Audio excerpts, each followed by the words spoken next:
কক্সবাজারে গিয়ে তোমাদের সাথে বিভিন্ন ধরনের ভিডিও আমি শেয়ার করেছি। চলো আজকে একটা অন্যরকম ভিডিও শেয়ার করা যাক। ঘড়িতে তখন প্রায় 7টা। আমরা এখন যাব সমুদ্রে নাইট ভিউটা দেখতে, তার সাথে মজার মজার কিছু সি ফুড ট্রাই করতে। যদিও আমি সি ফুড একদমই পছন্দ করি না, তাতে কি চলো যতটুকু পারি ক্লিপ নিয়ে তোমাদের সাথে শেয়ার করি। আমার মনে হয় দিনের কক্সবাজার থেকে রাতের কক্সবাজার শহরটা আরও বেশি সুন্দর হয়। চারিদিকে লাল নীল বিভিন্ন ধরনের মাল্টিপল কালারের লাইট জ্বলতে থাকে, তার উপরে এত গরমের মাঝেও সেই প্রাণ জোড়ানো হাওয়া। তোমরা নিশ্চয়ই আমার চুলটা দেখে বুঝতেই পারছো কি পরিমাণ হাওয়া এখানে দিচ্ছে। কক্সবাজারে গিয়ে প্রথম দিনটা আমরা কাটিয়েছিলাম সুগন্ধা বিচ পয়েন্টে, তাই আজকে আমরা চলে যাচ্ছি লাবণী পয়েন্টে।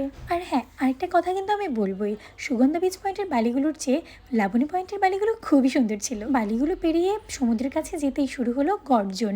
রাতে সমুদ্রের গর্জন শোনার মতো শান্তি কিংবা পিস হয়তো আর কোনো কিছুতেই নেই। এত জোরে এখানে হাওয়া বইছিল, খুব ঠান্ডা বাতাস, সাথে ভয়ঙ্কর সমুদ্রের গর্জন।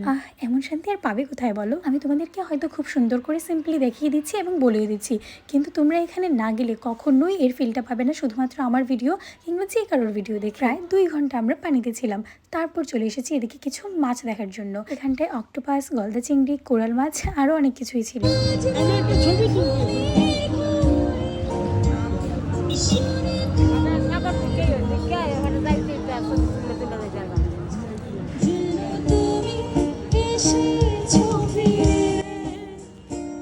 তারপর আমার চোখে পড়লো একটা বিখ্যাত ফুচকার স্টল।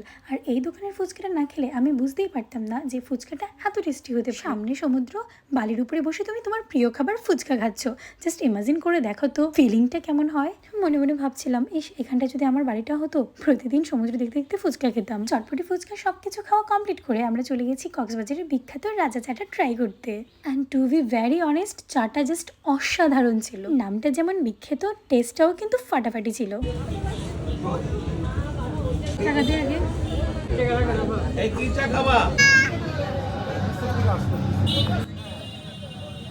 চা খাওয়া কমপ্লিট করে আমরা চলে গেছিলাম একটা রেস্টুরেন্টে, আর এখানে খুব ভালো গানও হচ্ছিল। সব কিছু মিলিয়ে সেকেন্ড নাইটটা আমাদের ফাটাফাটি কেটেছিল। তারপর আমাদের পরের গন্তব্য হচ্ছে বার্মিস মার্কেট। এ বাবা, আমি যতবারই আমার ভিডিওতে কক্সবাজারের নাইট ভিউটা দেখছি সিটির, ততবারই প্রেমে পড়ে যাচ্ছি। নাও, তোমাদের সাথে কথা বলতে বলতে আমরা বার্মিস মার্কেটে চলে এসেছি। আর হ্যাঁ, এটা কিন্তু কক্সবাজারের মেইন বার্মিস বাজার না, এটা আমরা যে পয়েন্টে গেছিলাম সেই পয়েন্টের পাশের একটা বার্মিস মার্কেট।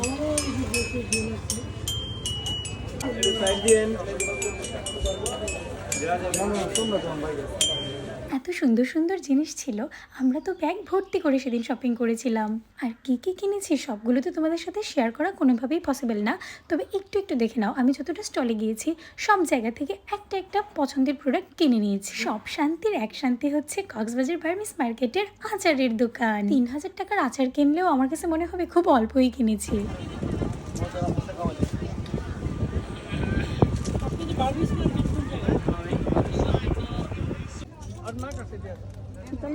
আমি আমার লাস্ট ভিডিওতে বলেছিলাম সুগন্ধা বিচ পয়েন্টে আমার কাছে ছোট্ট একটা জিনিস 300 টাকা দাম চেয়েছিল, কিন্তু এই বার্মিস মার্কেটের বাইরের এই স্টলটা থেকে আমি সেটা 180 টাকা দিয়ে কিনেছিলাম।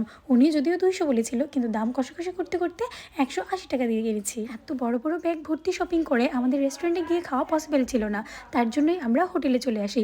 আর তখন ঘড়িতে রাত প্রায় 11টার মতো। রুমে ঢুকেই আমরা যে যার মতো ফ্রেশ হয়ে নিয়েছি, আর এই ফাঁকে বাবা বাইরে গিয়ে খাবার নিয়ে এসেছিল। যদিও আমাদের হোটেলের উপরেই রেস্টুরেন্ট ছিল, কিন্তু আমরা সেদিন খেতে ইচ্ছে করছিল মাটন বিরিয়ানি। সারা সন্ধ্যে থেকে রাত 10টা পর্যন্ত বাইরে এটা ওটা খাওয়ার পরেও রুমে এসে মাটন বিরিয়ানি দেখে আবারও খিদে পেয়ে গেল। তো যাই হোক, আজকে আমরা তাড়াতাড়ি ডিনার কমপ্লিট করে শুয়ে পড়বো, কারণ কালকে খুব ভোর ভোর আমাদেরকে বেরিয়ে যেতে হবে। সকাল 5টা কেন বলছি, ভোর 5টায় আমরা বিচে যাবো। চলো কথা না বাড়িয়ে তাড়াতাড়ি খাওয়া দাওয়া শেষ করে শুয়ে পড়ি। So that's it for today, tata bye.